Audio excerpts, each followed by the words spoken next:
আসসালামু আলাইকুম viewers, welcome back to my channel. আজকে আমি আপনাদের সাথে শেয়ার করব সিঙ্গারা রেসিপি। আর এই সিঙ্গারাটা কিন্তু আমি একেবারে তেল ছাড়া ভাজবো।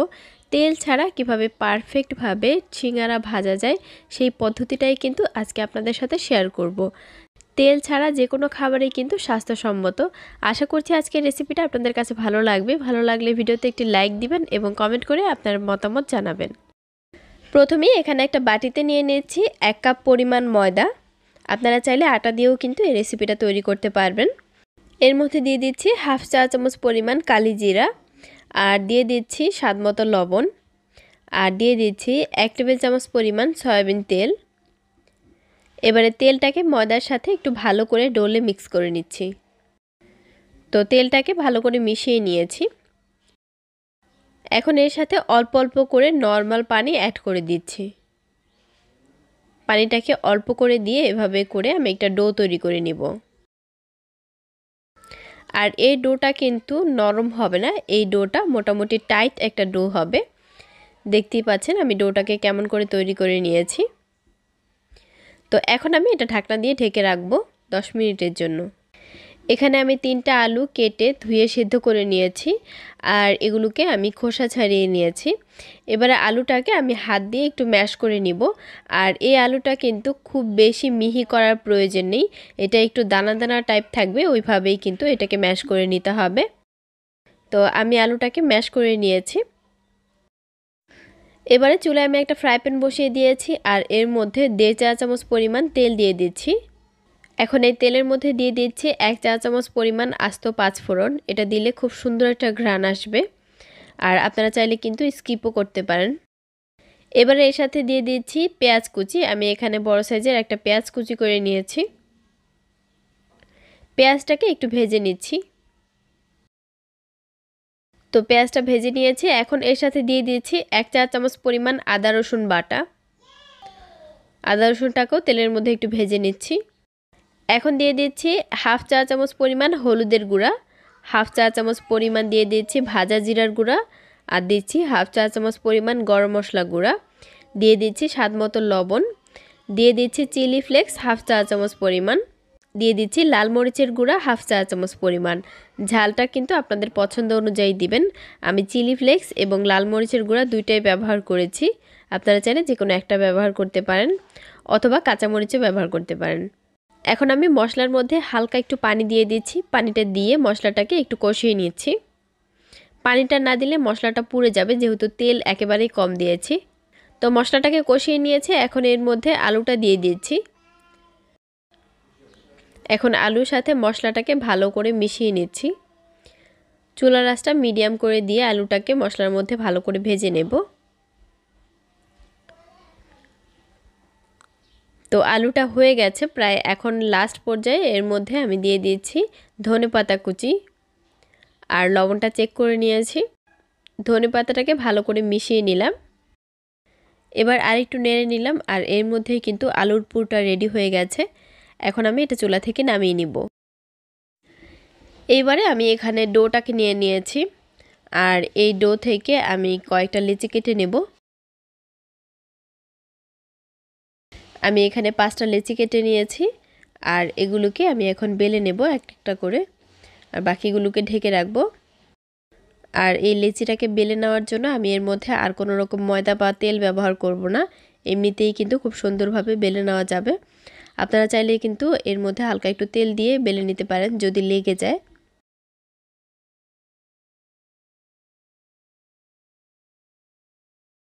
তো এইভাবে করে একটু লম্বাটে করে বেলে নিতে হবে।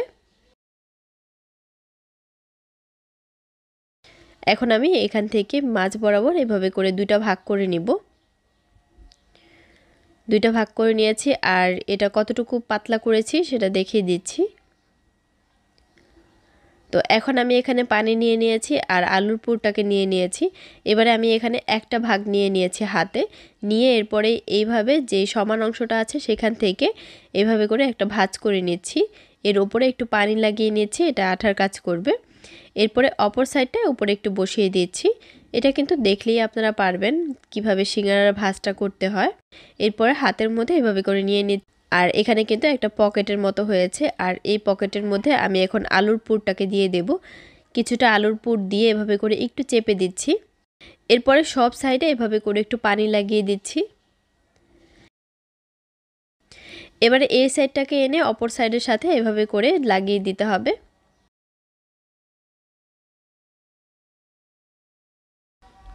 লাগিয়ে দেওয়ার পরে এখন আমি এই সাইডটাকে এনে আবারও এইভাবে লাগিয়ে দিচ্ছি। সিঙ্গারার ভাঁজ কিন্তু অনেকভাবেই করা যায়, আপনারা যেভাবে পারেন সেভাবেই করতে পারেন। তো আমার এই সিঙ্গারাটা ভাঁজ করা হয়ে গেছে আর দেখতেই পাচ্ছেন দেখতে কতটা কিউট হয়েছে। তো একইভাবে আমি সবগুলো সিঙ্গারা বানিয়ে নেব। তো আমার সিঙ্গারাগুলো বানানো হয়ে গেছে আর এখানে আমি একটা পিৎজা মোল্ড নিয়েছি। আপনারা চাইলে কিন্তু স্টিলের বাটি বা প্লেট নিতে পারেন। তো এই প্লেটটাকে আমি একটু তেল ব্রাশ করে নিচ্ছি যাতে করে সিঙ্গারাটা রাখলে লেগে না যায়। হালকাভাবে একটু তেল ব্রাশ করে নিতে হবে।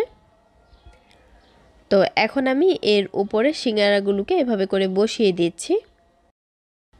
তো সিঙ্গারাটা বসিয়ে দেওয়ার পরে এখন সিঙ্গারার উপরে আমি হালকাভাবে একটু তেল ব্রাশ করে দিচ্ছি, এতে করে কিন্তু এর কালারটা সুন্দর আসবে। তো সিঙ্গারার প্লেটটা রেডি হয়ে গেল। তো এদিকে আমি বড় সাইজের একটা হাঁড়ি বসিয়ে দিয়েছি চুলায় আর এর ভেতরে একটা স্ট্যান্ড বসিয়ে দিয়ে ঢাকনা দিয়ে ঢেকে প্রায় 5 মিনিটের মতো চুলার আঁচটা বাড়িয়ে দিয়েছিলাম। তো এখন আমি ঢাকনাটা সরিয়ে নিচ্ছি আর হাঁড়িটা কিন্তু ভেতরে অনেক গরম হয়ে গেছে। তো এখন আমি সিঙ্গারার যে প্লেটটা আছে সেটা বসিয়ে দিচ্ছি। তো প্লেটটাকে বসিয়ে দিলাম, এখন ঢাকনা দিয়ে ঢেকে রেখে দিচ্ছি।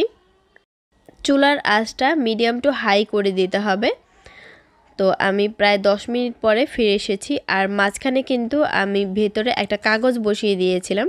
কাগজটা যদি দিয়ে দেওয়া হয় তাহলে কিন্তু সিঙ্গারার যে কালারটা সেটা সুন্দর আসে, তাই আমি কাগজটা বসিয়ে দিয়েছি।